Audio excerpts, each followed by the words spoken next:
الحمد لله نحمده ونستعينه ونستغفره ونؤمن به ونتوكل عليه ونعوذ بالله من شرور أنفسنا ومن سيئات أعمالنا من يهده الله فلا مضل له ومن يضلله فلا هادي له ونشهد أن لا إله إلا الله وحده لا شريك له ونشهد أن سيدنا ونبينا ومولانا محمدا عبده ورسوله صلى الله تعالى عليه وعلى آله وأصحابه وبارك وسلم أما بعد فأعوذ بالله من الشيطان الرجيم بسم الله الرحمن الرحيم ألف لام را تلك آيات الكتاب المبين بارك الله لنا ولكم في القرآن العظيم ونفعنا وإياكم بالآيات والذكر الحكيم حضرات उलामाए किराम मुहतरम हाजिरिन गतकाल 2021 সালের 1 ডিসেম্বর বুধবার এই তারিখ থেকে দীর্ঘ 7 দিন ব্যাপী তাফসীরুল কুরআন সম্মেলন শাইস্তাগঞ্জ ঈদগাহ মাঠে শুরু হয়েছে। গতকাল বলা হয়েছে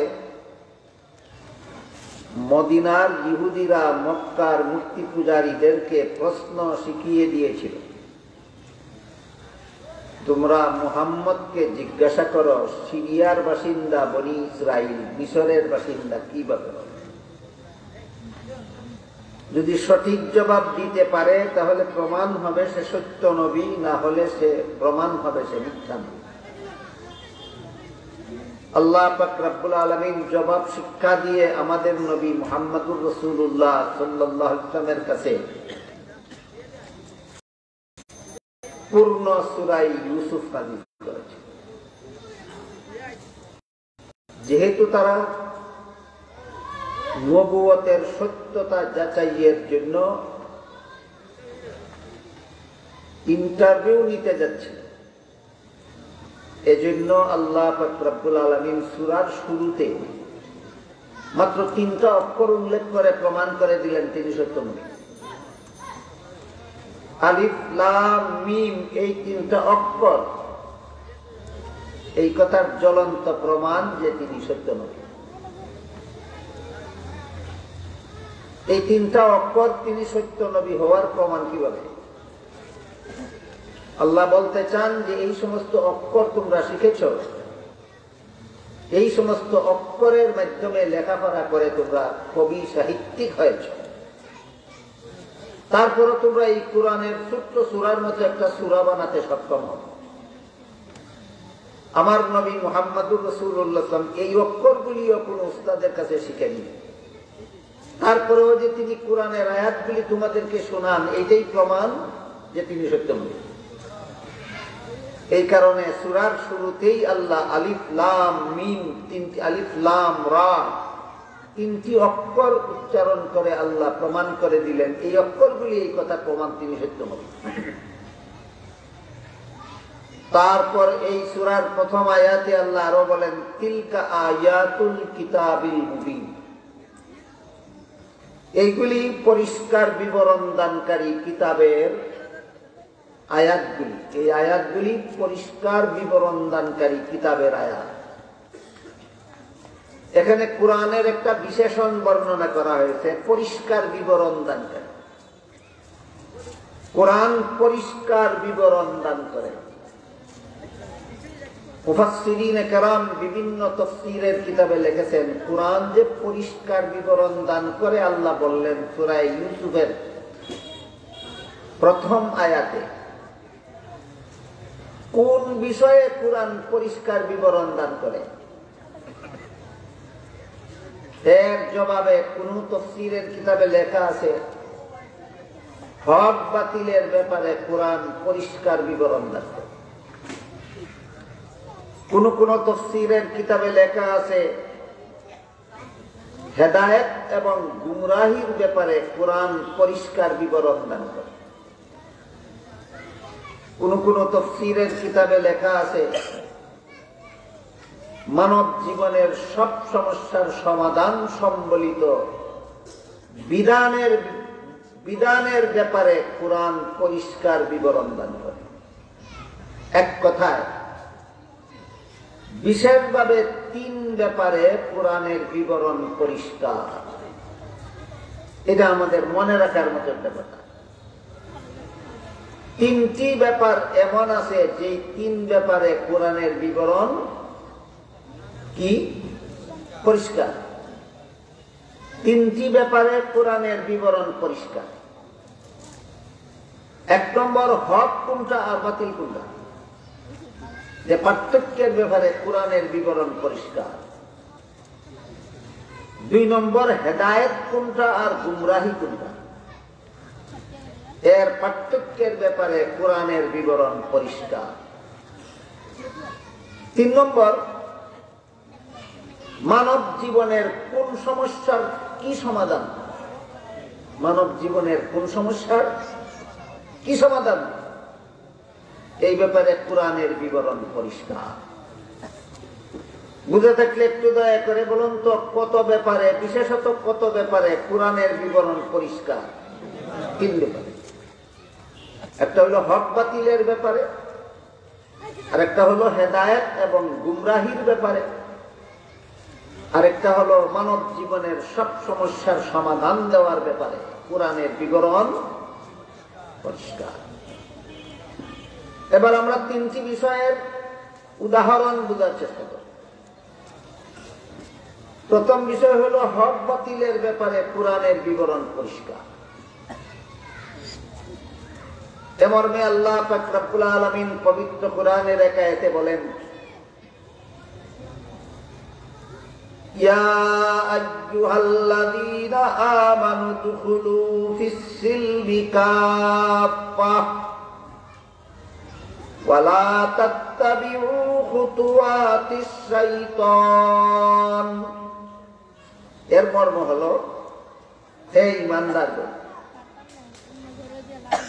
তোমরা ইসলামের বিধিবিধান পরিপূর্ণভাবে পালন করো। কিছু পালন আর কিছু বর্জন, এটা সত্যিকারের মুসলমানের কাজ নয়। ইসলামের বিধিবিধান পরিপূর্ণভাবে পালন করো, এটা হক। আর যা কিছু ইসলামের বিধিবিধান পরিপন্থী আছে সবগুলি শয়তানের অনুসরণ, সেটা বাতিল। ক্লিয়ার হইল যে ইসলামের বিধিবিধান হক, ইসলাম পরিপন্থী সকল কাজ বাতিল। হক বাতিলের বিবরণ পরিষ্কার। এখনো বুঝেন না? কোরআন হক বাতিলের ব্যাপারে পরিষ্কার বিবরণ দান করে। কোনটা হক কোরআন পরিষ্কার ভাবে বলে দেয়, কোনটা বাতিল তা কোরআন পরিষ্কার ভাবে বলে দেয়। তিলাওয়াতকৃত আয়াতে, একটু আগে যে আয়াত আমি আপনাদেরকে শোনাইলাম, এই আয়াতে আল্লাহ বলে দিয়েছেন পরিষ্কার ভাবে ইসলামের যাবতীয় বিধিবিধান হক। ইসলামের যাবতীয় বিধিবিধান হক। যত বিধিবিধান বা যত কর্মকাণ্ড যা বা যত কথাবার্তা ইসলামের বিধানের পরিপন্থী সব বাতিল। ইসলামের বিধানের পরিপন্থী যা কিছু আছে সব বাতিল। আর ইসলামের যাবতীয় বিধিবিধান হইল হক। সুতরাং কোনটা হক আর কোনটা বাতিল এই ব্যাপারে কোরআনের বিবরণ অপরিষ্কার না পরিষ্কার? হ্যাঁ, ইসলাম কোন জিনিস হক আর কোন জিনিস বাতিল এই ব্যাপারে কোরআনের বিবরণ পরিষ্কার। যেমন ধরুন,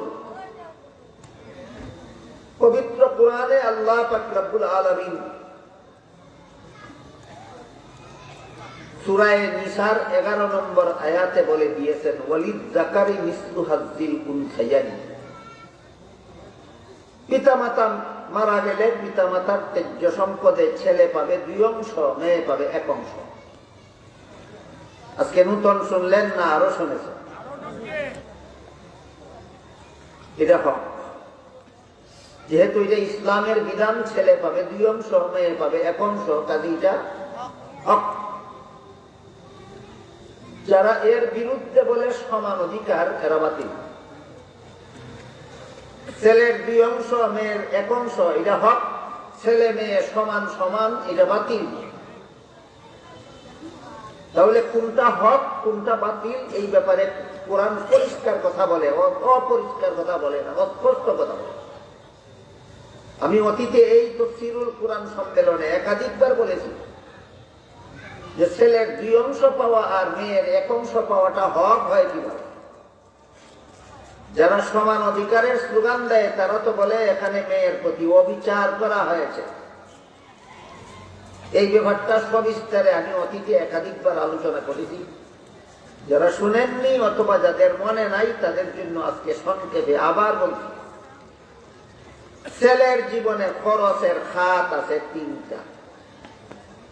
সাবালক হওয়ার পর থেকে নিজের লালন পালন, বিয়ে করার পর থেকে স্ত্রীর লালন পালন, সন্তানাদি জন্ম হওয়ার পর থেকে সন্তান লালন পালন।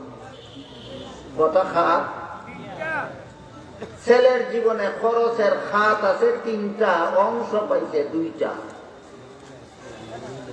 মেয়ের জীবনে খরচের খাত নাই একটাও।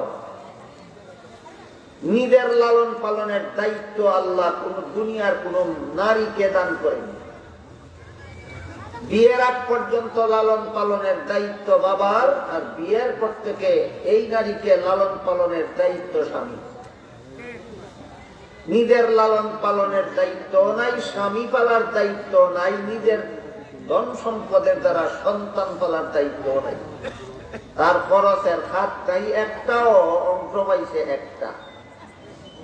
এবার বলেন, যার 3টা খরচ ছিল 2টা অংশ পাইছে সে বেশি পাইল না যার 1টা খরচ নাই সেও যদি 1 অংশ পায় তাইলে বেশি পাইল? তাইলে ছেলে 2 অংশ পাইয়া বেশি পাইল না মেয়ে 1 অংশ পাইয়া বেশি পাইল? সুতরাং ইসলামের বিধান হক। ইসলাম বিরোধী কথা বলে, ইসলামের বিধানের বিরুদ্ধে যারা কথা বলে এরা বাতিল। ছেলে 2 অংশ পাবে, মেয়ে 1 অংশ পাবে, এটা হক। যারা বলে ছেলে মেয়ে সমান সমান পাবে এদের কথা বাতিল। আশা করি উদাহরণের দ্বারা আপনারা বুঝতে পেরেছেন। কোরআন 3 ব্যাপারে পরিষ্কার কথা বলে। একটা হইল হক বাতিলের ব্যাপারে, আরেকটা হইল হেদায়েত এবং গুমরাহির ব্যাপারে, আরেকটা হইল মানব জীবনের সব সমস্যার সমাধান সম্বলিত বিধিবিধানের ব্যাপারে। 3 ব্যাপারে ইসলামের কোরআনের বিবরণ পরিষ্কার। এর মধ্যে প্রথমটা হলো হক বাতিলের ব্যাপারে কোরআনের বিবরণ পরিষ্কার। ইসলামের বিধিবিধানকে আল্লাহ হক বলে ঘোষণা করেছেন। ইসলামের বিধিবিধানের পরিপন্থী সবকিছুকে আল্লাহ শয়তানের পদাঙ্ক অনুসরণ অর্থাৎ বাতিল বলে ঘোষণা করেছেন। দ্বিতীয় যে ব্যাপারে কোরআনের বিবরণ পরিষ্কার সেটা হলো হেদায়েত এবং গুমরাহির ব্যাপারে কোরআনের বিবরণ পরিষ্কার। ইসলাম গ্রহণ করার পরেও, মুসলমান হওয়ার পরেও কোন মুসলমান গুমরাহির পথে চলতে পারে। অনেক মুসলমান এই গুমরাহির পথে চলে, ভ্রান্ত পথে চলে। কিছু মুসলমান হেদায়েতের পথে। কাজেই কোন কোন মুসলমান হেদায়েতের পথে আর কোন কোন মুসলমান গুমরাহির পথে, এই ব্যাপারেও কোরআনের বিবরণ পরিষ্কার। এমর্মে আল্লাহ পাক রব্বুল আলামিন কোরআনের এক আয়াতে বলেন, মান ইউশাকিকির রাসূলা মিন বাদি মা তাবাজ্জানা লাহুমুল হুদা ওয়া ইয়াত্তাবি' গায়রা সাবিলিল মুমিনিন নুওয়াল্লিহি মা তাওয়াল্লা ওয়া নুসলিহি জাহান্নাম ওয়া সাআত মাসীরা। আল্লাহ বলেন, হেদায়েতের কথা পরিষ্কার হওয়ার পরও যারা রাসূলের তরিকায় ফাটল সৃষ্টি করে, আর এই সমস্ত মুমিন মুসলমানরা ওয়ায়াত্তাবি গায়রা সাবিলিল মুমিনিন, এই সমস্ত মুমিন মুসলমানগণের পথ ছেড়ে ভিন্ন পথে চলে।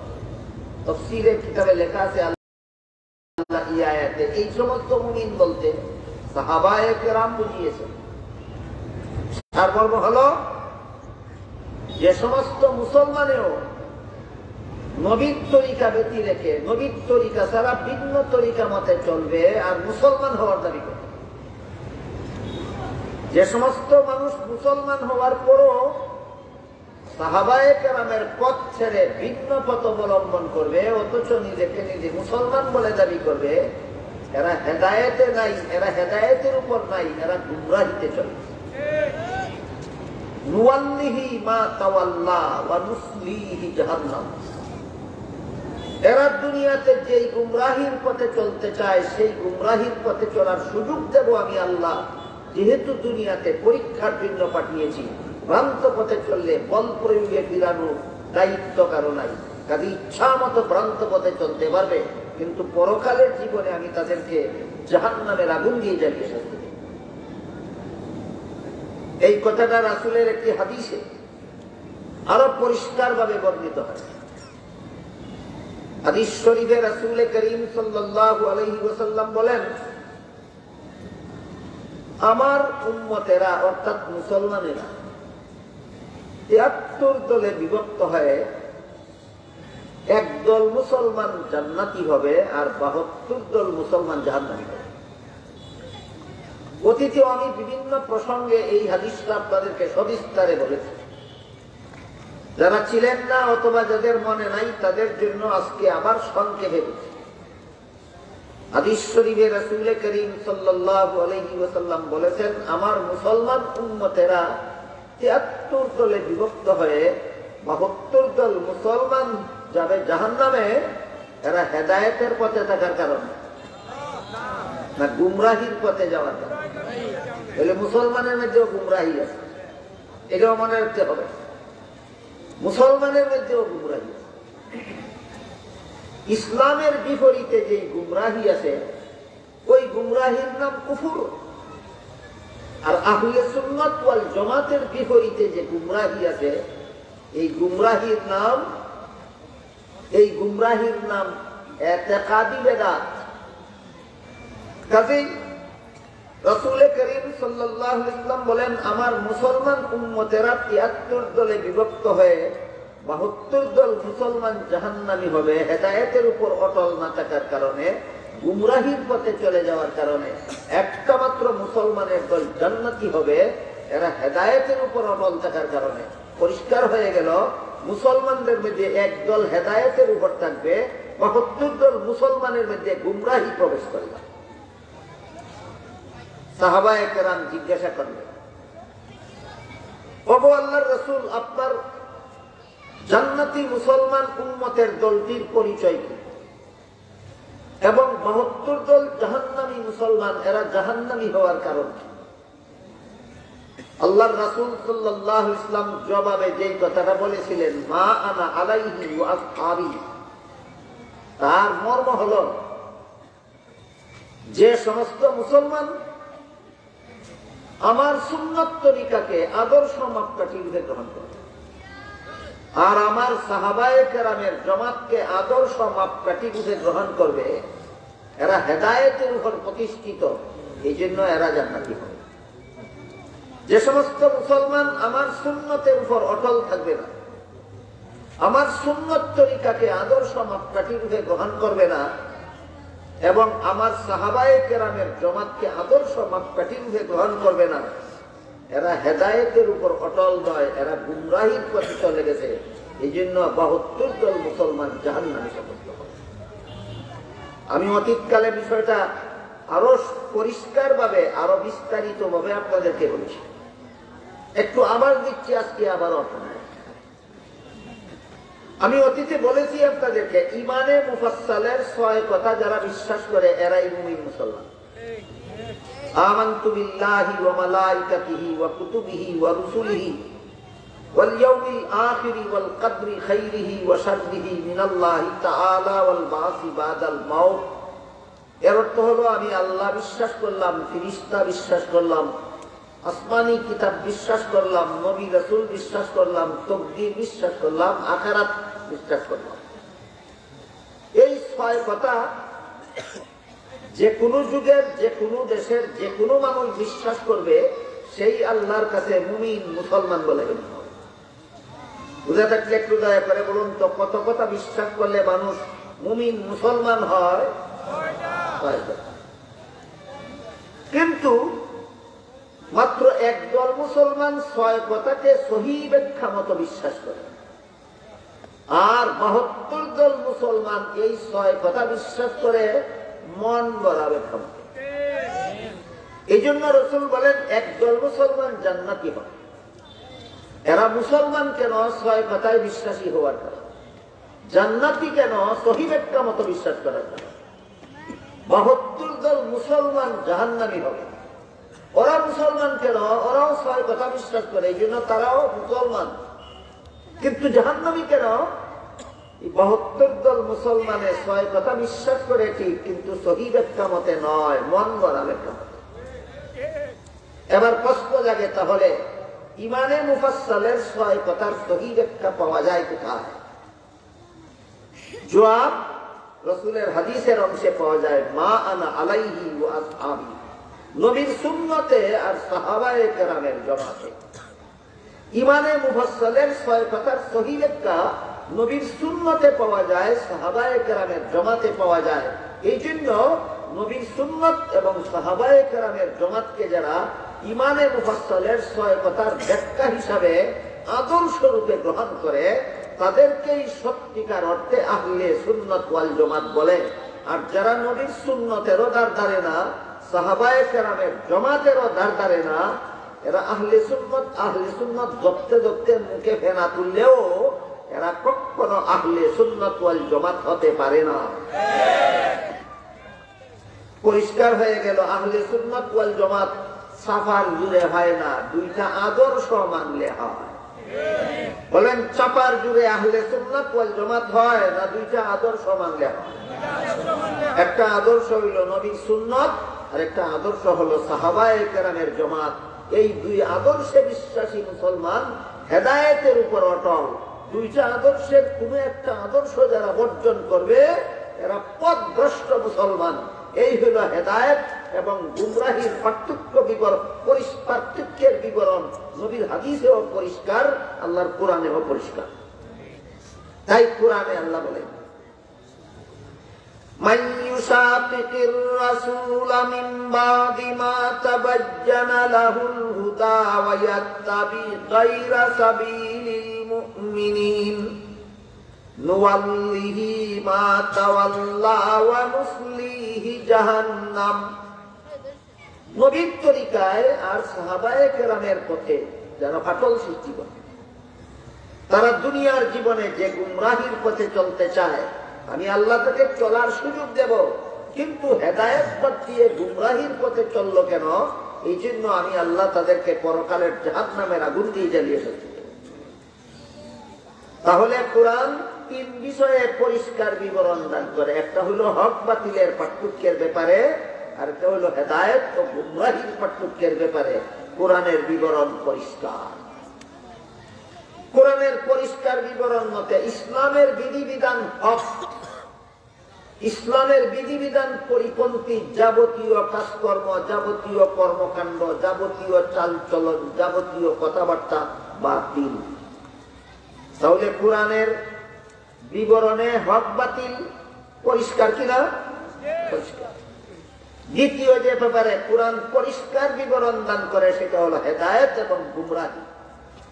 যে সমস্ত মুসলমান সুন্নতে রাসূল এবং জামাতে সাহাবার আদর্শের উপর প্রতিষ্ঠিত, এরা হেদায়েতের পথে আছে। যে সমস্ত মুসলমান সুন্নতে রাসূল বিবর্জিত, জামাতে সাহাবার আদর্শ বিবর্জিত, এরা গুমরাহির পথে আছে। সুতরাং হেদায়েত এবং গুমরাহির ব্যাপারেও কোরআনের বিবরণ পরিষ্কার। 3 নম্বর কোন ব্যাপারে কোরআনের বিবরণ পরিষ্কার? ইসলামের বিধিবিধান, মানব জীবনের সব সমস্যার সমাধানের ক্ষেত্রে ইসলামের বিধিবিধান বর্ণনা করতে কোরআন পরিষ্কার বিবরণ দেয়। ইসলামের বিধিবিধানের ব্যাপারে কোরআনের বিবরণ 4 ভাবে দেওয়া হয়। কতভাবে? 4 ভাবে। ইসলামের কিছু বিধিবিধান আল্লাহ সরাসরি কোরআনে বলে দেন, আর কিছু বিধিবিধান রাসূলের মাধ্যমে হাদিসের ভিতরে বর্ণনা করে দেন, আর কিছু বিধিবিধান উম্মতের ঐক্যবদ্ধ সিদ্ধান্তের মাধ্যমে, যেটাকে রাসূলের হাদিসের ভাষায় উম্মতের ইজমা বলা হয়, এর মাধ্যমে ইসলামের বিধিবিধান পরিষ্কার করে দেওয়া হয়। আর কিছু বিধিবিধান ইমামগণের, মুজতাহিদ ইমামগণের মযহাবের মাধ্যমে পরিষ্কার করে দেওয়া হয়। তাহলে ইসলামের পরিষ্কার বিধিবিধান কতভাবে বর্ণিত হয়? 4 ভাবে। হয়তো কোরআনের দ্বারা বর্ণিত, না হয় হাদিসের দ্বারা বর্ণিত, না হয় উম্মতের ইজমার দ্বারা বর্ণিত, আর না হয় ইমামগণের মযহাবের দ্বারা বর্ণিত। এই কথাটা ইসলামের যাবতীয় বিধিবিধান যে পরিষ্কারভাবে 4 পদ্ধতিতে বর্ণনা করা হয়, এই কথাটাও আল্লাহ কোরআনে বলে দিয়েছেন। আল্লাহ পাক রব্বুল আলামিন বলেন, ইয়া আইয়ুহাল্লাযীনা আমানু আতিউল্লাহ ওয়া আতিউর রাসূল ওয়া উলিল আমরি মিনকুম ফাইন তানাযাতুম ফি শাইইন ফারুদ্দুহু ইলাল্লাহি ওয়ার রাসূল। এই আয়াতটা হলো সূরা নিসা এর 59 নম্বর আয়াত। সূরা নিসার 59 নম্বর আয়াতের যে ব্যাখ্যা আল্লামা ইমাম ফখরুদ্দিন রাজি রাহমাতুল্লাহি আলাইহি তার পৃথিবী বিখ্যাত তাফসীর গ্রন্থ তাফসীরে কবীরে লিখেছেন, তার সারমর্মটা আমি আপনাদের সামনে তুলে ধরি। এর মাধ্যমে বুঝতে পারবেন আল্লাহ যে সূরা ইউসুফের প্রথম আয়াতে বলেছেন কোরআন পরিষ্কার বিবরণ দানকারী, ইসলামের বিধিবিধানের বিবরণে কোরআন কত পরিষ্কার, সেই কথাটা সুস্পষ্টভাবে আপনারা বুঝতে পারবেন। সূরা নিসার 59 নম্বর আয়াতের তাফসীরটা তাফসীরে কবির থেকে পেশ করছি, একটু মনোযোগের সাথে শোনার চেষ্টা করুন। পৃথিবীর বিখ্যাত একটা তাফসীরের কিতাবের নাম তাফসীরে কবির। এর লেখক হলেন আল্লামা ইমাম ফখরুদ্দিন রাজি রাহমাতুল্লাহ। ফখরুদ্দিন রাজি রাহমাতুল্লাহি আলাইহির যোগ্যতা সম্পর্কে আমাদের একটু ধারণা থাকুক। ইমাম ফখরুদ্দিন রাজি রাহমাতুল্লাহি আলাইহি একদিকে পৃথিবী বিখ্যাত মুফাসসিরে কোরআন ছিলেন, অন্যদিকে ইমাম ফখরুদ্দিন রাজি রাহমাতুল্লাহি আলাইহি পৃথিবী বিখ্যাত ওলি ছিলেন। অপরদিকে ইমাম ফখরুদ্দিন রাজি রাহমাতুল্লাহি আলাইহি পৃথিবী বিখ্যাত দার্শনিক ছিলেন। কত গুণ? 3 গুণ। পৃথিবী বিখ্যাত মুফাসসিরে কোরআন, পৃথিবী বিখ্যাত ওলি, পৃথিবী বিখ্যাত দার্শনিক। এই 3 গুণ এক ব্যক্তির মধ্যে পাওয়া যাওয়া গোটা পৃথিবীর ইতিহাসে অত্যন্ত বিরল। এত বড় মহাযোগ্যতাবান ছিলেন ইমাম ফখরুদ্দিন রাজি রাহমাতুল্লাহ। তার লিখিত বিশাল তাফসীর গ্রন্থ, এর নাম তাফসীরে কবির। তাতে তিনি সূরা নিসার 59 নম্বর আয়াতের ব্যাখ্যা করতে গিয়ে বলেন, আল্লাহ যে বলেছেন ইয়া আইয়ুহাল্লাযীনা আমানু, হে ঈমানদারগণ, আতিউল্লাহ, তোমরা আল্লাহর আনুগত্য করো। আতিউল্লাহ আয়াতাংশের তরজমা হলো আল্লাহর আনুগত্য করো। কিন্তু এর তাফসীর হলো ইসলামের যে সমস্ত বিধিবিধান তোমরা আল্লাহর কোরআনে পাও সেইগুলি কোরআন থেকে গ্রহণ করো, এটাই সরাসরি আল্লাহর অনুগত্য। একটা হইল আয়াতের অংশ, একটা হইল তর্জমা, একটা হইল তাফসীর। দেখেন আয়াত অংশ কোনটা, তর্জমা কোনটা, তাফসীর কোনটা। আয়াতাংশ হইল আতিউল্লাহ, এর ট্রান্সলেশন, এর বাংলা অর্থ, এর তর্জমা হইল আল্লাহর আনুগত্য করা। কেমনে আল্লাহর আনুগত্য হয় এটা ব্যাখ্যা ছাড়া বুঝে আসবে। এই জন্য তাফসীরে কবিরে লেখেন এর ব্যাখ্যা বা তাফসীর হলো ইসলামের যে সমস্ত বিধিবিধান তোমরা আল্লাহর কোরআনে পাও সেইগুলি কোরআন থেকে গ্রহণ করো, এইটাই সরাসরি আল্লাহর আনুগত্য। এরপরে আল্লাহ বলেন ওয়া আতিউর রাসূল, এটা হলো আয়াতের অংশ। আতিউর রাসূল এটা আয়াতের অংশ। তরজমা হইল তোমরা রাসূলের আনুগত্য করো, রাসূলের আনুগত্য করো, এটা আয়াত অংশের তরজমা, এটা ট্রান্সলেশন, এটা বাংলা অর্থ, বাংলা অনুবাদ। কিন্তু কি করলে রাসূলের আনুগত্য হবে এটা ব্যাখ্যা ছাড়া বুঝে আসবে। তাই ইমাম রাজি তাফসীরে কবিরে লেখেন এর তাফসীর হইল ইসলামের যে বিধান সরাসরি কোরআনে না পাও সেই বিধান যদি রাসূলের হাদিসে পাও তাহলে সেটা রাসূলের হাদিস থেকে গ্রহণ করো, এইটাই রাসূলের আনুগত্য। তাহলে পরিষ্কার হয়ে গেল ইসলামের কিছু বিধান পাওয়া যাবে আল্লাহর কোরআনে, আর ইসলামের কিছু বিধান পাওয়া যাবে রাসূলের হাদিসে। পরিষ্কার হইল কিনা? বুঝা থাকতে বলুন, কোরআন ইসলামের বিধিবিধানের বিবরণ অপরিষ্কার ভাবে দেয় না পরিষ্কার? পরিষ্কার। আল্লাহ বলেন পরিষ্কার কথা, ইসলামের যে বিধান আল্লাহর কোরআনে পাও সেই বিধান কোরআন থেকেই গ্রহণ করো, ইসলামের যে বিধান রাসূলের হাদিসে পাও সেই বিধান রাসূলের হাদিস থেকেই গ্রহণ করো। দুই রকম বিধানের দুইটা উদাহরণ দেখুন। আল্লাহ কোরআনের এক আয়াতে বলেন শাহরু রমাদান আল্লাযী উনজিলা ফীহিল কুরআনু হুদাল লিন-নাসি ওয়া বায়্যিনাতিন মিনাল হুদা ওয়াল ফুরকান ফামান শাহিদা মিনকুমুশ শাহরা ফালইয়াসুম। রমজান মাস কোরআন নাযিলের মাস। রমজান মাস আসা মাত্রই তোমরা রোজা রাখো। এটা আল্লাহর পক্ষ থেকে এই বিধান ফরজ করা হলো, রমজান মাসে রোজা রাখা ফরজ। ইসলামের একটা বিধান রমজান মাসে রোজা রাখা ফরজ। বুঝে থাকতে বলুন তো এই বিধানটা আমরা পেলাম কোথায়? আল্লাহর কোরআনে। রমজান মাসে রোজা রাখা ফরজ, এই বিধান পেলাম কোথায়? কোরআনে।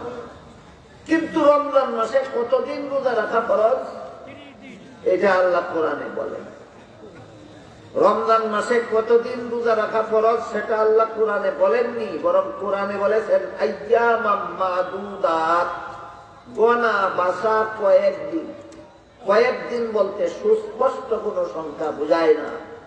এই জন্য রাসূলকে আল্লাহ বলে দিয়েছেন লিতুবাজ্জিনা লিন-নাস, আপনি মানুষদেরকে বর্ণনা করে দিন। কাজে কোরআনে যে আল্লাহ বর্ণনা করলেন না কতদিন রোজা রাখা ফরজ, রাসূলকে নির্দেশ দিয়েছেন আপনি বর্ণনা করে দিন। আইয়ামাম মাদুদাত, গোনা বাসা কয়েকদিনের একটা রাসূল বর্ণনা করে দিলেন আল্লাহর হুকুমে। কি বর্ণনা করলেন? রাসূল বলে দিলেন যেই বছর রমজান মাসের 29 তারিখ বিকাল বেলা ঈদের চাঁদ দেখা যাবে সেই বছর 29 দিন রোজা রাখা ফরজ হবে। আর যেই বছর রমজান মাসের 29 তারিখ বিকাল বেলা ঈদের চাঁদ দেখা প্রমাণ হবে না সেই বছর 30 রোজা রাখা ফরজ হবে। এবার বুঝা থাকলে বলুন কোন বছর 29 রোজা ফরজ আর কোন বছর 30 রোজা ফরজ? এই বিধান আমরা পেলাম রাসূলের হাদিসে। এই বিধান পেলাম কোথায়? হাদিসে। তাই সূরা নিসার 59 নম্বর আয়াতে আল্লাহ বলেন ইসলামের যে বিধান আল্লাহর কোরআনে পাও সেইগুলি কোরআন থেকে গ্রহণ করো, এইটাই সরাসরি আল্লাহর আনুগত্য। আর ইসলামের যে বিধান রাসূলের হাদিসে পাও সেগুলি রাসূলের হাদিস থেকে গ্রহণ করো, এইটাই হাদিসের মাধ্যমে রাসূলের মাধ্যমে আল্লাহর আনুগত্য। তারপরে আল্লাহ বলেন ওয়া উলিল আমরি মিনকুম, তোমাদের সমাধানদাতাদের আনুগত্য করো। তোমাদের সমস্যাবলীর সমাধানদাতা। এই সমাধানদাতা কথাটা এটা একটা ব্যাখ্যা সাপেক্ষ কথা। কার সমাধান কে দিবে, কার সমাধান কে দিবে, এই ব্যাপারে মুফাসসিরিনে কেরাম বিস্তারিত আলোচনা করেছেন তাফসীরে কিতাবে। কোন ক্ষেত্রে সন্তানের জন্য মা বাবা হয় সমাধানদাতা, সেখানে সন্তানের জন্য মা বাবাই সমাধানদাতা গণ্য হবে। কোন ক্ষেত্রে ছাত্রের জন্য উস্তাদ হন সমাধানদাতা, সেখানে ছাত্রের জন্য উস্তাদই সমাধানদাতা গণ্য হবে। কোন ক্ষেত্রে জনসাধারণ মুসলমানদের জন্য আলেমগণ হন সমাধানদাতা, সেখানে আলেমগণকেই সমাধানদাতা গণ্য করতে হবে। কোন ক্ষেত্রে জনগণের জন্য সরকার হয় সমাধানদাতা, সেখানে সরকারকেই সমাধানদাতা গণ্য করতে হবে। তাহলে কোন সময় কে হবেন সমাধানদাতা, এটার ব্যাখ্যা বিশ্লেষণ আছে কিনা? ব্যাখ্যা বিশ্লেষণ। এই জন্য উলিল আমরি মিনকুম, এই যে উলিল আমরি দুইটা শব্দ, এই দুইটা শব্দের যত ব্যাখ্যা মুফাসসিরিনে কেরাম তাফসীরের কিতাবে লিখেছেন, এর মধ্যে প্রসিদ্ধ ব্যাখ্যা হইল দুইটা। এক নম্বর, আল্লাহ বলেছেন তোমাদের সমাধানদাতাদের আনুগত্য করো, এর এক নম্বর ব্যাখ্যা হইল সরকারের আনুগত্য করো। সমাধানদাতার আনুগত্য করো কথার এক নম্বর ব্যাখ্যা কি? সরকারের আনুগত্য করো। এখন সরকারের আনুগত্য বলতে কি বোঝায়? হাদিস শরীফে রাসূল করিম সাল্লাল্লাহু আলাইহি ওয়াসাল্লাম বলেন, লা তাআতা লিমাখলুকিন ফি মাসিয়াতিল খালিক। কারো কোনো সমাধান যদি আল্লাহর সমাধান বিরোধী হয়, তাহলে কিছুতেই তার সমাধান মেনে নেওয়া যাবে না। এটা চিরজীবন বর সমস্ত মুসলমানদের যত কথা জরুরি ভিত্তিতে স্মরণ রাখতে হবে, এর মধ্যে রাসূলের এই হাদিসের মর্মটা সমস্ত মুসলমানদেরকে জরুরি ভিত্তিতে স্মরণ রাখতে হবে যে কারো সমাধান আল্লাহর সমাধানের বিপরীতে গ্রহণ করা যাবে না। কাজে কোনো মা বাবা যদি তার সন্তানকে আল্লাহ বিরোধী সমাধান দেয়, সেই সমাধান গ্রহণযোগ্য নয়। কোন উস্তাদ যদি তার ছাত্রকে আল্লাহ বিরোধী সমাধান দেয়, সেই সমাধান গ্রহণযোগ্য নয়। কোন আলেম যদি জনগণকে আল্লাহ বিরোধী সমাধান দেয়, সেই সমাধান কখনো গ্রহণযোগ্য নয়। কোন সরকার যদি জনগণকে আল্লাহ বিরোধী সমাধান দেয়, সেই সমাধান কখনো গ্রহণযোগ্য নয়। তাহলে উলিল আমরে মিনকুমের এক ব্যাখ্যা যে সরকারের আনুগত্য করো, সরকারের সমাধান মেনে নাও, এটা বিনা শর্তে নয়, ইসলামের বিধানের পরিপন্থী না হওয়ার শর্তে। বুঝে থাকতে বলুন তো, সূরা নিসার 59 নম্বর আয়াতে যে আল্লাহ পাক রব্বুল আলামিন উলিল আমরে মিনকুম বলেছেন, তোমাদের সরকারের সমাধান তোমরা মেনে নাও বলেছেন, বিনা শর্তে না ইসলাম বিরোধী না হওয়ার শর্তে? হ্যাঁ, সরকারের এই সমাধান ইসলাম বিরোধী নয়, সরকারের সেই সমাধানও তোমরা মেনে নাও। এর একটা উদাহরণ দিয়ে শুনেন। উন্নত মানের যে কোনো শহরে গাড়ি চলাচলের জন্য সরকারি আইন মতো একটা লাইট জ্বলে, বাতি জ্বলে, যার নাম ট্রাফিক সিগন্যাল লাইট। রাস্তার মোড়ে মোড়ে সরকারি ব্যবস্থাপনার তত্ত্বাবধানে কোন সময় লাল বাতি জ্বলে, কোন সময় নীল বাতি জ্বলে। সরকারের আইন হইল লাল বাতি যখন জ্বলবে তখন গাড়ি থামবে, সবুজ বাতি যখন জ্বলবে তখন গাড়ি চলবে। এটা আল্লাহর আইন না সরকারের আইন? সরকারের এই আইন মানলে না উযু করতে অসুবিধা হয়, না গোসল করতে অসুবিধা হয়, না রোজা রাখতে অসুবিধা হয়, না হজ করতে অসুবিধা হয়। সরকারের এই আইন আল্লাহ বিরোধী নয়, ইসলামের কোন বিধানের সাথে সাংঘর্ষিক নয়, ইসলামের কোন বিধানের পরিপন্থী নয়। এমন সরকার যদি অমুসলমান হয় আর দেশের নাগরিক যদি মুসলমান হয়, এমন অমুসলিম সরকারের সমাধানও মুসলমান জনগণকে মেনে নিতে হবে। এই হইল উলুল আমরি মিনকুমের এক ব্যাখ্যা। বুঝাতে পারলাম? বলেন উলুল আমরের অর্থ যে সমাধানদাতা, এই সমাধানদাতার প্রধান ব্যাখ্যা দুইটা। এক ব্যাখ্যা হইল সরকার, আর এক ব্যাখ্যা পরে বলতেছি। এক ব্যাখ্যা হইল সরকারের আইন মানো, যে আল্লাহর হুকুম আমাদের প্রতি। সরকার যদি অমুসলিম হয়, সরকার যদি পাপিষ্ট হয়, সরকার যদি জালেম হয়, তবুও সরকারের যে আইন ইসলাম বিরোধী নয়, এই আইন মানতে মুসলমান নাগরিকেরা বাধ্য। সাথে আরো কিছু শর্ত। সরকারের আইনটা শুধুমাত্র ইসলাম বিরোধী না হওয়াটাই যথেষ্ট নয়, বরং সরকারের আইনটা জনগণের মঙ্গলের জন্য, দেশের উন্নয়নের জন্য হতে হবে। সরকার যদি এমন খামখেয়ালি আইন করে যে আইনের দ্বারা না জনগণের মঙ্গল হয়, না দেশের উন্নতি হয়, এমন সরকারের আইন মানার জন্য আল্লাহ জনগণকে আদেশ করেন না। তাইলে সরকারের বাজে আইন মানার জন্য আল্লাহ বলেছেন না, উপকারী আইন, উপকারী আইন। কোন সরকার যদি কোনো সময় বাজে আইন করে, ফালতু আইন, এটাই ইসলামের বিধানের সাথে সাংঘর্ষিক হোক বা না হোক, এটা মানতে জনগণ বাধ্য নয়। এর একটা উদাহরণ দেওয়ার জন্য একটা গল্প বলি, শুনুন। একটা গল্প। এক দেশে আসিল এক রাজা। রাজায় সারা দেশে আইন জারি করে দিল যে আমার দেশে যত জীবজন্তুর কান 8 হাত লম্বা, এগুলির কান কেটে দাও। চুরি চাকুলিয়া জল্লাদ বাহিনী বাইরে রাস্তায় রাস্তায় ঘোরাফেরা করে, আদাত বা তার চেয়ে বেশি লম্বা কান যার ভাইব কেটাবে। বয়ে মেরার পাল, ভেড়ার পাল দেশান্তর হওয়ার জন্য রওনা। মেরার পাল দল বাঁধে দেশ থেকে বাইরে যাবে। রাস্তা খরগোশের সাথে দেখা। মেরার ফালের দেখা হইল কার সাথে? খরগোশের খান থাকে আদার থেকে আরো লম্বা। খরগোশের বেড়ার পালকে জিজ্ঞাসা করে, তোরা কই যাস? কয় দেশ থেকে বলাই। কেন? কান কাটা জল্লাদ বাহিনীর ভয়ে।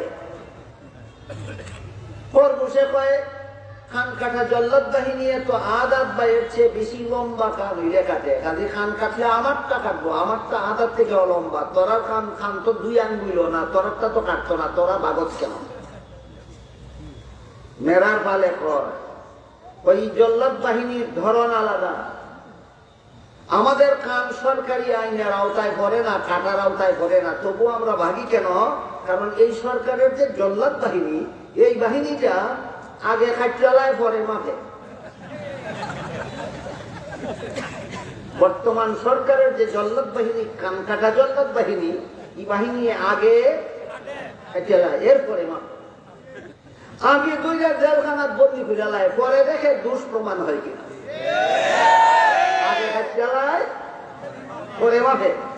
কাজে আমার 2.5 আঙ্গুল কান আগে যদি কাটতেই গেল, তো পরে মাপলেই কি আর না মাপলেই কি? এই সরকারের দেশ থেকে বাধ্যতাবন্ধ হইবা। এই সরকারের আইন ছিল জনকল্যাণমূলক আইন, না ফালতু। সুতরাং সরকারের আইন মানো যে আল্লাহ হুকুম দিয়েছেন সূরা নিসার 59 নম্বর আয়াতে, সরকারের আনুগত্য করো, সরকারের সমাধান মেনে নাও। 2 শর্তে, বিনা শর্তে নয়। 1 নম্বর শর্ত হইল আইন যদি ইসলামী আইন বিরোধী না হয়। 2 নম্বর শর্ত হইল কান কাটার দেশের সরকারের আইন যদি হয়, না জনকল্যাণমূলক আইন যদি হয়। 2 শর্তে সরকারের আইন। গেল উলুল আমরি মিনকুমের এক ব্যাখ্যা, সরকারের সমাধান না। কি বুঝলেন? বিনা শর্তে না 2 শর্তে? হ্যাঁ, 2 শর্তে।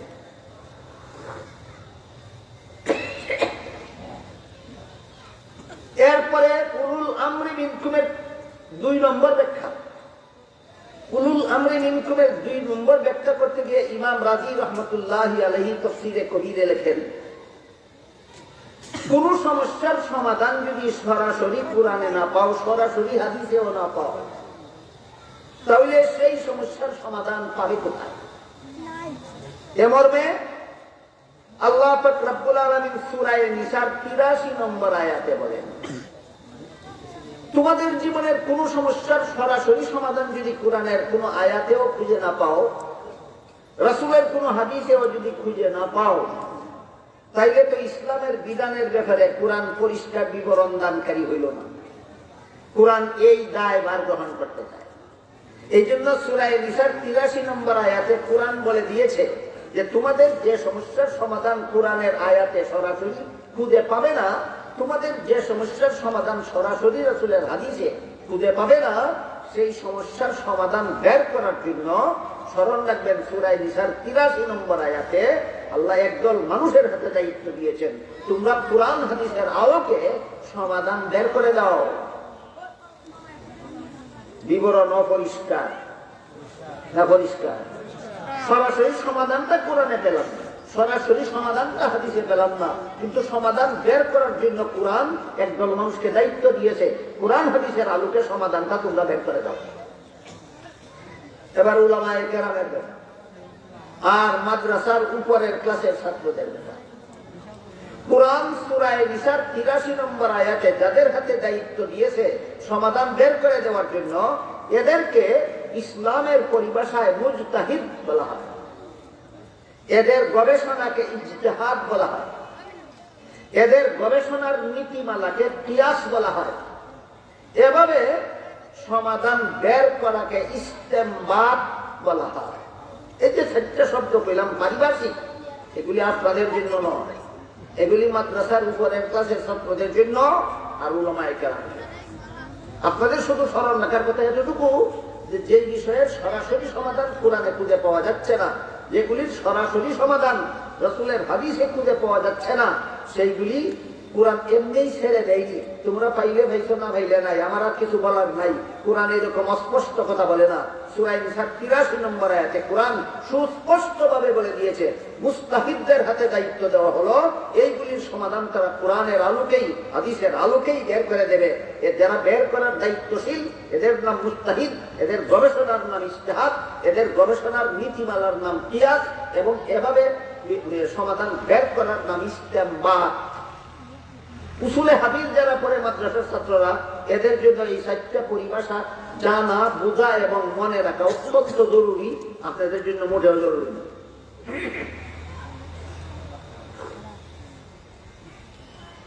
সমাধান বের করতে গিয়ে যদি দায়িত্বশীলরা ঐক্যবদ্ধ সমাধান বের করে, যাদের আল্লাহ দায়িত্ব দিলেন এরা যদি ঐক্যবদ্ধ ভাবে সমাধান বের করে, এই সমাধানটাকে রাসূল তার হাদিসের ভাষায় বলেছেন উম্মতের ইজমা। উম্মতের ইজমা। উলুল আমরে মিনকুম, তোমাদের সমাধানদাতাগণের আনুগত্য করো। এর ২ নম্বর ব্যাখ্যা হইল মুস্তাহিদগণের ঐক্যবদ্ধ সমাধানে পেয়ে যাবে তোমার, ঐক্যবদ্ধ সমাধানে পেয়ে যাবে তোমার সমস্যার সমাধান। সুতরাং যে বিষয়ের সমাধান কোরআনে পাইলে না, যে বিষয়ের সমাধান হাদিসে পাইলে না, এই বিষয়ের সমাধান উম্মতের ইজমায় পাবে, সেই সমাধান সেখান থেকে গ্রহণ করো। এবার একটু কথা একটু কঠিন হবে, যেই কথাটা কঠিন হবে আমি সেই কথাটা কমপক্ষে ৩ বার বলার চেষ্টা করব। হাদিস শরীফে উল্লেখ আছে রাসূল করিম সাল্লাল্লাহু আলাইহি ওয়াসাল্লাম গুরুত্বপূর্ণ কথা, যেগুলি সহজে বুঝে আসে না, মনোযোগে বুঝতে হয়, ভালোভাবে বুঝাতে হয়, এমন কথাগুলি আল্লাহ রাসূল ৩ বার বলতেন। কাজে আমি ৩ বার বলবো এক একটা কথা, যেহেতু একটু কঠিন হবে। এতক্ষণ কি বললেন? মানব জীবনের কিছু সমস্যার সমাধান সরাসরি পাওয়া যায় কোরআনে, যেমন কোন মাসে রোজা রাখা ফরজ, এই প্রশ্নের সমাধান সরাসরি কোরআনে পাওয়া যায়। কিছু সমস্যার সমাধান পাওয়া যায় সরাসরি রাসূলের হাদিসে, যেমন রমজান মাসে কতদিন রোজা রাখা ফরজ, কোন রমজানে কতদিন রোজা রাখা ফরজ, এই প্রশ্নের সমাধান রাসূলের হাদিসে পাওয়া যায়।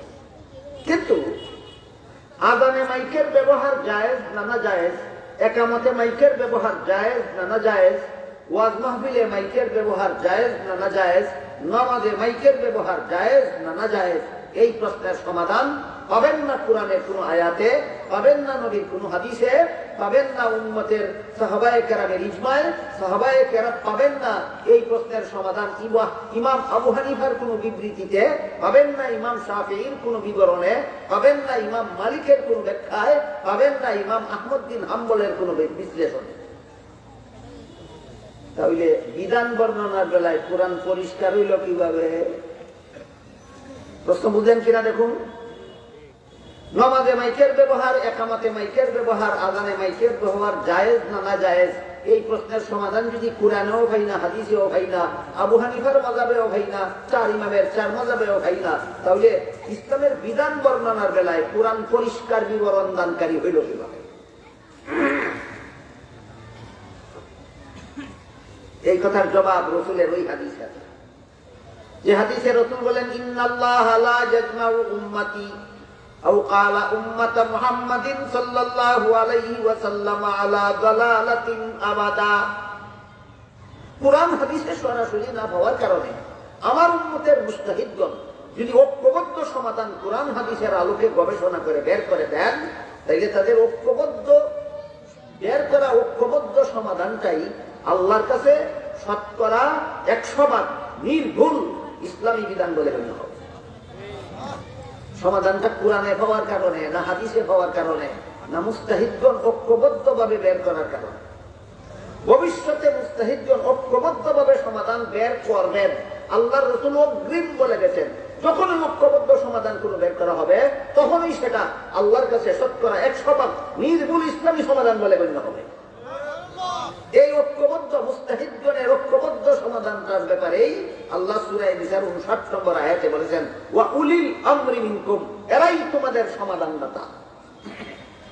সমাধানদাতার 1 নম্বর ব্যাখ্যা সরকার, সমাধানদাতার 2 নম্বর ব্যাখ্যা উম্মতের ইজমা। এবার বুঝলেন ওয়া উলিল আমরি মিনকুম যে আল্লাহ সূরা নিসার 59 নম্বর আয়াতে বলেছেন, উলিল আমরি মিনকুমের প্রথম ব্যাখ্যা, 2 ব্যাখ্যা, প্রধান ব্যাখ্যা 2টা। 1 নম্বর সরকার, 2 নম্বর উম্মতের ইজমা। এই উম্মতের ইজমার 3টা স্তর। একটা হলো সাহাবায়ে কেরামের ইজমা, ঐক্যবদ্ধ সমাধান। একটা হলো মুজতাহিদ ইমামগণের ঐক্যবদ্ধ সমাধান। আমরা বাংলায় বলি ঐক্যবদ্ধ সমাধান, রাসূলের হাদিসের ভাষায় এটাকে উম্মতের ইজমা বলা হয়। আপনারা যদি বলেন রসুলের ভাষা বুঝবেন না, তাহলে বাংলাই বলবো। আর যদি বলেন রসুলের এই ভাষার এই শব্দ দুইটা বুঝবেন, তাহলে বাংলা দিয়ে সরাসরি রসুলের ভাষাটাই বলবো। রসুলের ভাষা হইল উম্মতের ইজমা, আর বাংলা হলো উম্মতের ঐক্যবদ্ধ সমাধান। কোনটা বলবো? ঐক্যবদ্ধ সমাধান। ঠিক আছে, উম্মতের ঐক্যবদ্ধ সমাধান। সাহাবায়ে কেরাম ঐক্যবদ্ধ ভাবে যে সমাধান দিয়েছে, এই ব্যাপারে দ্বিমত করার অধিকার নাই কোন মুজতাহিদ ইমাম। মুজতাহিদ ইমামগণ ঐক্যবদ্ধ ভাবে যে সমাধান দিয়েছেন, সেই ব্যাপারে দ্বিমত করার অধিকার নাই কোন আলেম উলামার। যুগ শ্রেষ্ঠ আলেমগণ ঐক্যবদ্ধ যে সমাধান দিয়েছেন, সেই ব্যাপারে দ্বিমত করার অধিকার নাই কোন পণ্ডিতের। তাইলে উম্মতের ইজমার স্তর কটা? 3টা। সাহাবাদের ইজমা, মুজতাহিদ ইমামগণের ইজমা, যুগ শ্রেষ্ঠ আলেমগণের ইজমা। বুঝে থাকলে বলুন, ইজমার স্তর কটা? 3টা। সাহাবাদের ইজমা, মুজতাহিদ ইমামগণের ইজমা, আর যুগ শ্রেষ্ঠ আলেমগণের ইজমা। এবার 3টা ইজমার 3টা উদাহরণ দেই। যত রকমের ইজমাই হোক, রাসূল অগ্রিম বলে গেছেন, ইজমার দ্বারা যে বিধান সাব্যস্ত হবে যে আল্লাহর কাছে শতকরা 99% সঠিক বলে গণ্য হবে না 100 এই পার্সেন্টেজটা ভুলে যাবেন না। আল্লাহ রাসূল অগ্রিম বলে গেছেন, যে যুগের মুজতাহিদরা ঐক্যবদ্ধ সমাধান বের করে দিবে, ওইটাই আল্লাহর কাছে শতকরা 100% ইসলামী সমাধান গণ্য হবে। যেই যুগের যুগশ্রেষ্ঠ আলেমগণ ঐক্যবদ্ধ ভাবে একটা সমাধান বের করে দেবে, যদিও সেটা 1400 বছর পরে হোক না কেন, যদিও সেটা 2500 বছর পর 2500 বছর পরে হোক না কেন, ওই যুগের আলেমরা ঐক্যবদ্ধ ভাবে সমাধান বের করেছে। আল্লাহ রাসূল 2500 বছর আগেই বলে গেলেন, এই যে আল্লাহর কাছে শতকরা 100% নির্ভুল ইসলামী সমাধান গণ্য হবে। এবার 3টা ইজমার 3টা উদাহরণ। সাহাবায়ে কেরামের ইজমা, এই ব্যাপারে আবু হানিফার অধিকার নাই দ্বিমত করা, শাফিঈর আছে। কোন মুজতাহিদের অধিকার নাই। সাহাবায়ে কেরাম যে ঐক্যবদ্ধ সমাধান দিয়েছেন, এই ব্যাপারে ভিন্ন মত পোষণ করার অধিকার দুনিয়ার কোন মুজতাহিদের নাই। এর উদাহরণ হলো রাসূল করিম সাল্লাল্লাহু আলাইহি ওয়াসাল্লামের ইন্তেকালের পর রাসূলের প্রথম খলিফা কে হবে? এই প্রশ্নের সমাধান কুরআনের কোন আয়াতে নাই, রাসূলের কোন হাদিসেও পরিষ্কার ভাবে নাই। তাই সাহাবায়ে কেরাম ইজতিহাদে বসলেন। সমস্ত সাহাবায়ে কেরাম ঐক্যবদ্ধ ভাবে সমাধান বের করে দিলেন যে একমাত্র আবু বকর সিদ্দিক রাদিয়াল্লাহু আনহু রাসূলের প্রথম খলিফা হওয়ার যোগ্য। বলেন, সাহাবাগণের দ্বিমতে প্রমাণিত হইল না ঐক্যমতে? রাসূল ইন্তেকাল করে গেছেন, এইবার সাহাবাগণ ঐক্যবদ্ধ ভাবে একটা সিদ্ধান্ত বের করলেন। এই সিদ্ধান্তটা শুদ্ধ না ভুল আমি কেমনে বলবো? রসুল অগ্রিম বলে গেছেন, ঐক্যবদ্ধ সিদ্ধান্ত যেগুলি বের করা হবে সবগুলি আমি আগেই বলে গেলাম আল্লাহর কাছে শতকরা 100 ভাগ নির্ভুল ইসলামী বিধান বলে গণ্য হবে। কাজেই সাহাবায়ে কেরাম যেহেতু ঐক্যবদ্ধভাবে সিদ্ধান্ত করে গেছেন, একমাত্র আবু বকর সিদ্দিক রাদিয়াল্লাহু আনহু রাসূলের প্রথম খলিফা হওয়ার যোগ্য, তাই এই ব্যাপারে ইমাম আবু হানিফার কোনো দ্বিমত নাই, ইমাম শাফিঈর কোনো দ্বিমত নাই, ইমাম মালিকের কোনো দ্বিমত নাই, ইমাম আহমদ বিন হাম্বলের কোনো দ্বিমত নাই। এবার আপনাদের বলতে হবে দ্বিমত নাই কেন? সাহাবায়ে কেরামের ঐক্যবদ্ধ সমাধান কোন ইমামের দ্বিমত করার অধিকারই নাই। এরপর মুজতাহিদ ইমামগণের ইজমার একটা উদাহরণ দিচ্ছি। মুজতাহিদ ইমামগণ ঐক্যবদ্ধভাবে সমাধান দিয়েছেন তারাবির নামাজ 20 রাকাতের কম নয়। এটা হচ্ছে মুজতাহিদ ইমামগণের ইজমা। সমস্ত মুজতাহিদ ইমামগণ ঐক্যবদ্ধ সিদ্ধান্ত দিয়েছেন তারাবির নামাজ 20 রাকাতের কম নয়। তারাবির নামাজ 20 রাকাতের কম নয়। হানাফি মাযহাব মতেও তারাবির নামাজ 20 রাকাতের কম নয়, শাফিঈ মাযহাব মতেও তারাবির নামাজ 20 রাকাতের কম নয়, মালিকি মাযহাব মতেও তারাবির নামাজ 20 রাকাতের কম নয়, হাম্বলি মাযহাব মতেও তারাবির নামাজ 20 রাকাতের কম নয়। কাজেই যারা মুজতাহিদ ইমাম নয় তাদের ব্যাপারে তারাবির নামাজ 8 রাকাত বলার অধিকার নয়। অথচ আমাদের সমাজে কিছু মূর্খ পণ্ডিত, এদেরকে শিয়াল পণ্ডিত বলে, এরা বলে তারাবির নামাজ 8 রাকাত। দলিল বুখারী শরীফের হাদিস। দলিল কোন কিতাবের হাদিস? বুখারী শরীফ। যে বুখারী শরীফ ধরে দিলেন তার সামনে দেখাও তো কোন হাদিস। আমি করতে জানি না। কি করতে জানে না? এই গাদার গাদা, তুই যেই বুখারী করতে জানোস না, রেফারেন্স দিলে কোন বলে বাংলা বুখারী। তখন কি কর বলেন তো, বাংলাটার নাম বুখারী শরীফ না বুখারীর অনুবাদ? অনুবাদে তো অনুবাদকে ভুলও করতে পারে। ঠিক আছে, বাংলাটাই কও। কি হইছে?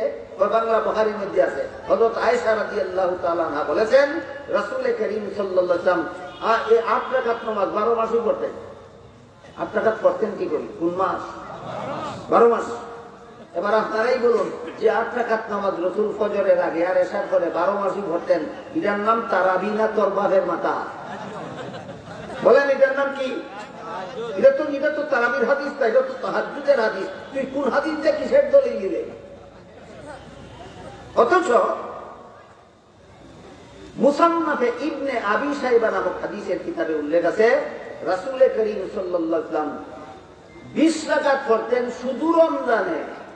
কত রাকাত পড়তেন? 20 কোন মাসে?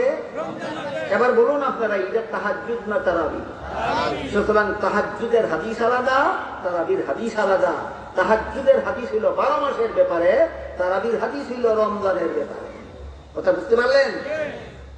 এখন যখন দেখে যে হাদিস তো তাদের বিরুদ্ধে যায়, ওই হাদিস দঈফ মানি না, হাদিস দঈফ মানি না, হাদিস দুর্বল। আমি জিজ্ঞাসা করি, রসুলের কথা আর রসুলের কাজের নামই তো হাদিস। রসুল জীবনে কতটা দুর্বল কথা বলেছেন? রসুল জীবনে কতটা দুর্বল কাজ করেছিলেন? তাইলে তুমি হাদিস দুর্বল আর হাদিস দঈফ বলতে তুমি নিজেই কি গুড়ার ডিম বুঝো, আর এই সমাজের মুসলমানকে কি গুড়ার ডিম বুঝাতে চাও? হাদিসের মূলনীতি বিষয়ক কিতাবে লেখা আছে, যেই হাদিসের বর্ণনাকারীর যোগ্যতা দুর্বল, এমন বর্ণনাকারীর জন্মের আগের থেকেই যদি উম্মতের আমল এই হাদিসের উপর প্রতিষ্ঠিত হয়ে গিয়ে থাকে, ওই হাদিসকে আর দঈফ বা দুর্বল বলা অপরাধ। এই হাদিস সহিহ মুতাওয়াতিরের সমপর্যায়ে চলে যায়। সুতরাং তারাবির নামাজ 20 রাকাত এটা দঈফ হাদিসের দ্বারা নয়, সহিহ মুতাওয়াতির হাদিসের দ্বারা প্রমাণিত। তারাবির নামাজ 20 রাকাতের কম নয়, এই ব্যাপারে ইজমা হয়েছে কার? মুজতাহিদ ইমামগণের। এই ব্যাপারে ইজমা হয়েছে কার? মুজতাহিদ ইমামগণের। দুনিয়ার কোন মৌলবীর অধিকার নাই দ্বিমত করা। কথা পরিষ্কার বুঝলেন? গেল দ্বিতীয় স্তরের ইজমার মাসালা। তৃতীয় স্তরের ইজমা হইল যুগ শ্রেষ্ঠ আলেমগণ কোরআন হাদিসের আলোকে যে ঐক্যবদ্ধ সমাধান দেবেন, এটাও ইজমা, এটা তৃতীয় স্তরের ইজমা। এই ব্যাপারে যারা আলেম নয় তাদের দ্বিমত করার কোনো অধিকার নাই। যেমন আযানে মাইকের ব্যবহার জায়েজ না নাজায়েজ, ইকামতে মাইকের ব্যবহার জায়েজ না নাজায়েজ, নামাজে মাইকের ব্যবহার জায়েজ না নাজায়েজ, তাফসীরুল কোরআন সম্মেলনে মাইকের ব্যবহার জায়েজ না নাজায়েজ। কোরআনের কোন আয়াতে খুঁজে পাবেন না, রাসূলের কোন হাদিসে খুঁজে পাবেন না, সাহাবায়ে কেরামের ইজমায়ে খুঁজলে পাবেন না, চার মাযহাবের ইমামগণের ইজমায়ে খুঁজলে পাবেন না। বর্তমান দুনিয়ার যুগশ্রেষ্ঠ আলেমগণ ঐক্যবদ্ধ সমাধান দিয়েছেন। আযানে মাইকের ব্যবহার জায়েজ, ইকামতে মাইকের ব্যবহার জায়েজ, নামাজে মাইকের ব্যবহার জায়েজ, ইসলামী অনুষ্ঠানে মাইকের ব্যবহার জায়েজ। তৃতীয় শ্রেণীর ইজমার দ্বারা প্রমাণিত, কাজে আর কোন পণ্ডিতের দ্বিমত করার অধিকার নাই। আল্লামা ইমাম ফখরুদ্দিন রাজি রহমাতুল্লাহি আলাইহি বলেন, আল্লাহ যে সূরা নিসার 59 নম্বর আয়াতে বললেন আতিউল্লাহ, আল্লাহর আনুগত্য করো, এর অর্থ হলো ইসলামের যে সমাধান কোরআনে, আল্লাহর কোরআনে পাও সেটা কোরআন থেকে গ্রহণ করো। তারপরে যে আল্লাহ বলেছেন আতিউর রাসূল, রাসূলের আনুগত্য করো, এর অর্থ হলো, এর ব্যাখ্যা হলো ইসলামের যে বিধান রাসূলের হাদিসে পাও সেই বিধান রাসূলের হাদিস থেকে গ্রহণ করো। এরপরে যে বলেছেন ওয়া উলিল আমরি মিনকুম, তোমাদের সমাধানদাতাগণের আনুগত্য করো, এর ব্যাখ্যা হলো উম্মতের ইজমার দ্বারা যে বিধান প্রমাণিত হয় ইসলামের সেই বিধান সেখান থেকেই গ্রহণ করো। এবার বলেন আবু বকর রাসূলের প্রথম খলিফা হওয়ার যোগ্য ছিলেন, এই বিধান কোরআনে পেলাম না, হাদিসে পেলাম না, সাহাবায়ে কেরামের ইজমা। তারাবির নামাজ 20 রাকাতের কম নয়, এই বিধান সরাসরি কোরআন হাদিস থেকে পেলাম না, মুজতাহিদ ইমামগণের ইজমা। নামাজে মাইকের ব্যবহার জায়েজ, ইসলামের এই বিধান থেকে পেলাম কোরআনে হাদিসে, সাহাবাগণের ইজমায়, মুজতাহিদ ইমামগণের ইজমায়, না যুগশ্রেষ্ঠ আলিমগণের ইজমায়, আলিমগণের ইজমায়। রাসূল অগ্রিম বলে গেছেন ইন্নাল্লাহা লা ইয়াজমাউ উম্মাতা মুহাম্মাদিন সাল্লাল্লাহু আলাইহি ওয়াসাল্লাম আলা দালালাতিন আবাদা। কিয়ামত পর্যন্ত এই তিন স্তরের ইজমার দ্বারা যে সমাধান বের হবে সেই সমাধান আল্লাহর কাছে শতকরা 100 নির্ভুল ইসলামী সমাধান বের হবে। এরপরে যে আল্লাহ বলেন ফাইন তানাজাতুম ফি শাইইন, এর তাফসীর ইমাম রাজি রহমতুল্লাহি আলাইহি তাফসীরে কবিরে লেখেন মুস্তাহিদগণ কোন বিষয়ের সমাধান বের করতে গিয়ে যদি ঐক্যবদ্ধ সমাধান বের না করে, ভিন্ন ভিন্ন মুস্তাহিদ যদি ভিন্ন ভিন্ন সমাধান বের করেন, তাহলে এক একজন মুস্তাহিদের বের করা এক একটা সমাধানকেই এক এক ইমামের মযহাব বলা হয়। এক একটা সমাধানের নাম এক একটা মযহাব।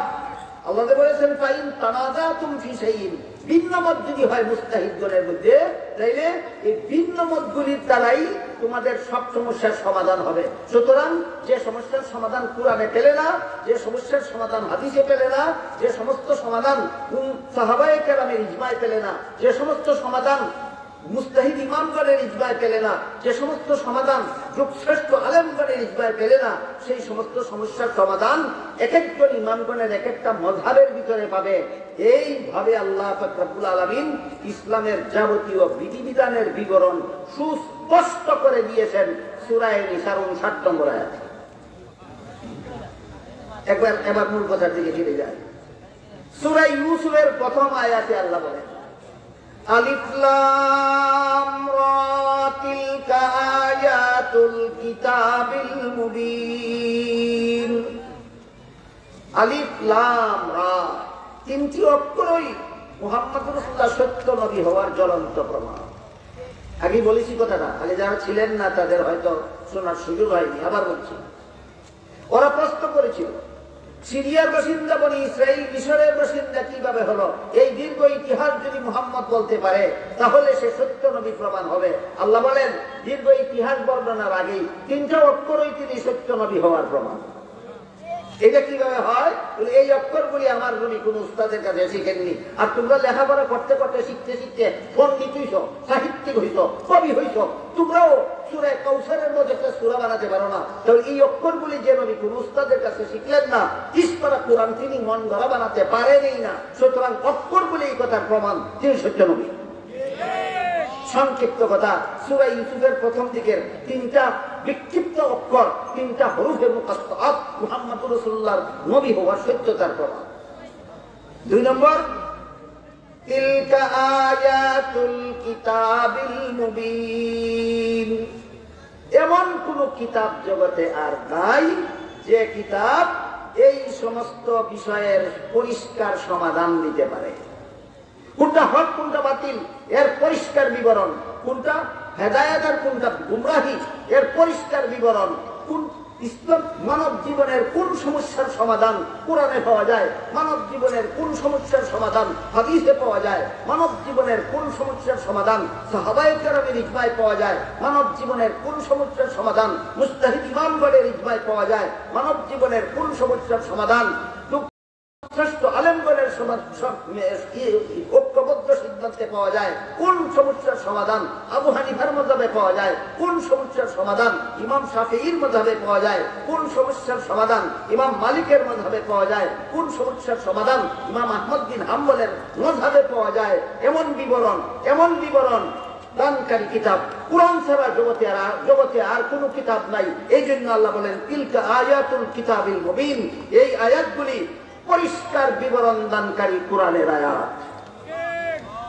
আবার বলছি, কোরআন কত ব্যাপারে পরিষ্কার বিবরণ দান করে, কোনটা হক কোনটা বাতিল এই ব্যাপারে কোরআনের বিবরণ পরিষ্কার, কোনটা হক কোনটা হেদায়েত আর কোনটা গুমরাহি এই ব্যাপারে কোরআনের বিবরণ পরিষ্কার, মানব জীবনের কোন সমস্যার সমাধান কোথায় কিভাবে পাওয়া যায় এই ব্যাপারে কোরআনের বিবরণ পরিষ্কার।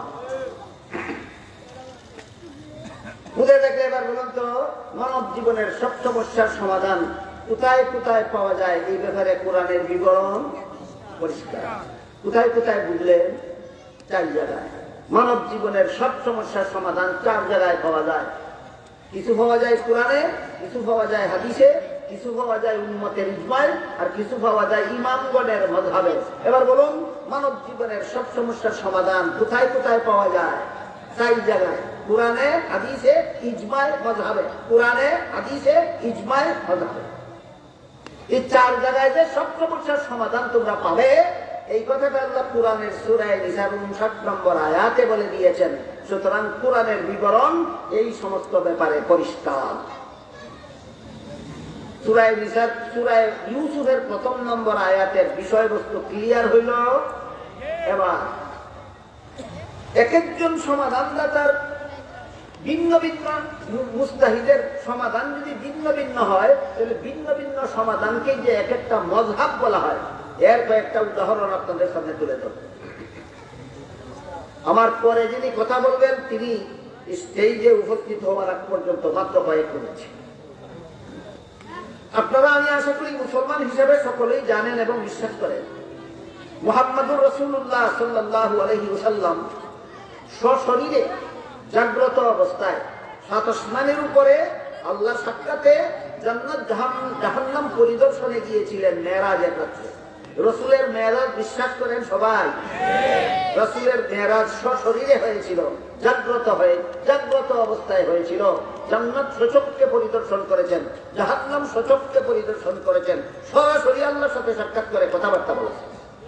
কিন্তু রাসূল মেরাজের রাত্রে আল্লাহর সাথে যখন কথাবার্তা বলেছিলেন, তখন চর্মচোখেই আল্লাহকে দেখেছিলেন কিনা এই প্রশ্নের সমাধানটা হাদিস কোরআনে তো নাই, হাদিসেও পরিষ্কার বলে নাই। এবার বলুন, কোরআন হাদিসে পরিষ্কার সমাধান না পাইলে তৃতীয় হত্যা হইল ইজতিহাদ। তৃতীয় হত্যা নবীর চাচাতো ভাই আব্দুল্লাহ ইবনে আব্বাস রাদিয়াল্লাহু আনহু এই ব্যাপারে ইজতিহাদ করেছেন। নবীর বিবি উম্মুল মুমিনিন হযরত আয়েশা রাদিয়াল্লাহু আনহা এই ব্যাপারে ইজতিহাদ করেছেন। কিন্তু ইবনে আব্বাসের সমাধান একরকম আর আয়েশার সমাধান আরেকরকম। ইবনে আব্বাসের সমাধান হলো, রাসূল মেরাজের রাত্রে যখন আল্লাহর সাথে সরাসরি কথা বলেছিলেন, তখন চর্মচোখেই আল্লাহকে দেখেছিলেন। এটা ইবনে আব্বাসের মাযহাব, যে ইবনে আব্বাসের মাযহাব। কিন্তু নবীর বিবি আয়েশা বলেন, নবী যখন মেরাজের রাত্রে আল্লাহর সাথে সাক্ষাতে কথা বলেছিলেন, তখন আল্লাহকে দেখেছিলেন সত্য, কিন্তু চর্মচোখে নয়, অন্তর চোখে দেখেছিলেন। আল্লাহকে দেখেছিলেন সত্য, কিন্তু চর্মচোখে নয়, অন্তর চোখে দেখেছিলেন। বলুন, দেখানো যাক আয়েশা না। তাহলে নবী মেরাজের রাতে আল্লাহকে কিভাবে দেখেছিলেন এই প্রশ্নের জবাবে সাহাবায়ে কেরামের ইজমা না দুই সাহাবীর দুই মাযহাব? দুই সাহাবীর দুই মাযহাব গেল সাহাবায়ে কেরামদের মাযহাবের একটা উদাহরণ। সাহাবায়ে কেরামদের মধ্যে মাযহাব ছিল।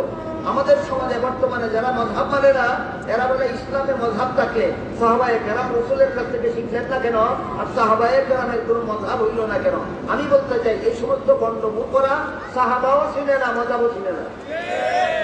সাহাবাও চিনে না। সাহাবাদের মধ্যে অনেক অনেক মাযহাব ছিল। সাহাবাদের মধ্যে যে মাযহাব ছিল এটা রাসূল জানতেন এবং রাসূল জেনে শুনেও সাহাবাদের সবগুলি মাযহাবকে সমর্থন দিয়েছেন। এই মর্মে হাদিস শোনাই আপনাদেরকে। একবার রাসূল করিম সাল্লাল্লাহু আলাইহি ওয়াসাল্লাম একদল সাহাবাকে একটা যুদ্ধে পাঠিয়েছেন। এটা ইসলামের ইতিহাসে যুদ্ধটার নাম বনি কুরাইজা যুদ্ধ। রাসূল তাদেরকে বলে দিলেন, তোমরা এত তাড়াতাড়ি যাবে যেন গন্তব্যস্থলে গিয়ে আসরের নামাজ পড়তে পারো। তখন এই সময়ও হাতে ছিল, কিন্তু ঘটনার চক্রে রাস্তায় এমন দেরি হয়ে গেল যে এখন আর গন্তব্যস্থলে গিয়ে আসরের নামাজ পড়ার সময় থাকবে না। এই জন্য একদল সাহাবায়ে কেরাম বললেন যে রাসূল যে বলেছিলেন গন্তব্যস্থলে গিয়ে আসর করার জন্য, তখন সময় হাতে ছিল, এই জন্য বলেছিলেন, সেটা সম্ভব ছিল।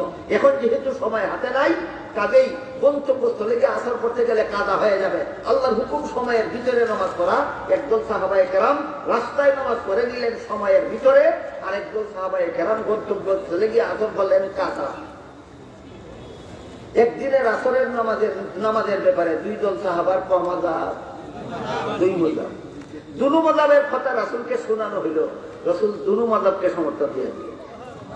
এবার বলুন, সাহাবায়ে কেরামের মধ্যে মাযহাব ছিল কিনা? রাসূল জানতেন কিনা? আপত্তি তুলেছিলেন না সমর্থন দিয়েছিলেন? যেসব কথা সর্বস্তরের মুসলমানের চিরকাল স্মরণ রাখা দরকার, এর মধ্যে একটা হইল সাহাবায়ে কেরামের মধ্যে মাযহাব ছিল এবং সাহাবাদের ভিন্ন ভিন্ন মাযহাবের খবর রাসূল জানতেন এবং রাসূল সমর্থন দিয়েছেন। সুতরাং যারা মাযহাব মানে না, এরা সাহাবা চিনে না, এরা মাযহাব চিনে না, এরা রাসূলের সমর্থন মানে না। গেল সাহাবায়ে কেরামের মধ্যে যত মাযহাব ছিল এর একটা উদাহরণ। হযরত আবু বকর সিদ্দিক রাদিয়াল্লাহু আনহুর একটা আলাদা মাযহাব ছিল, হযরত উমর ফারুক রাদিয়াল্লাহু আনহুর একটা আলাদা মাযহাব ছিল। এইগুলি যদি আমি আলোচনা করতে থাকি তাহলে রাত হয়ে যাবে। শুধু সাহাবায়ে কেরামের মাযহাবগুলির আলোচনা করে শেষ হবে না। শুধু একজন সাহাবীর মাযহাবের কথা বলে এই প্রসঙ্গটা সমাপ্ত করি। হযরত মুআয ইবনে জাবাল রাদিয়াল্লাহু তাআলা আনহু, তিনি একজন মুজতাহিদ ইমাম ছিলেন। তাকে আল্লাহর রাসূল সাল্লাল্লাহু আলাইহি ওয়াসাল্লাম ইয়ামান প্রদেশের দায়িত্ব দিয়ে যখন পাঠিয়েছিলেন, তখন জিজ্ঞাসা করেছিলেন, মুআয, ইয়ামানবাসীদের সমস্যাবলীর সমাধান তুমি কোথা থেকে দেবে? মুআয বলেন, আমি আল্লাহর কোরআন থেকে সমাধান দেব। রাসূল বলেন, যেই সমাধান কোরআনে না পাও। এতক্ষণের আলোচনায় নিশ্চয়ই আপনারা বুঝতে পেরেছেন অনেক সমস্যার সমাধান কোরআনে খুঁজলে পাওয়া যাবে না। তাই রাসূল জিজ্ঞাসা করলেন, যেই সমস্যার সমাধান কোরআনে না পাও সেই সমস্যার সমাধান কোথা থেকে দিবে? মুআয বলেন, রাসূলের হাদিস থেকে দেব। রাসূল জিজ্ঞাসা করেন, যে সমস্যার সমাধান হাদিসেও খুঁজে না পাও, নামাজে মাইকের ব্যবহার জায়েজ না না জায়েজ?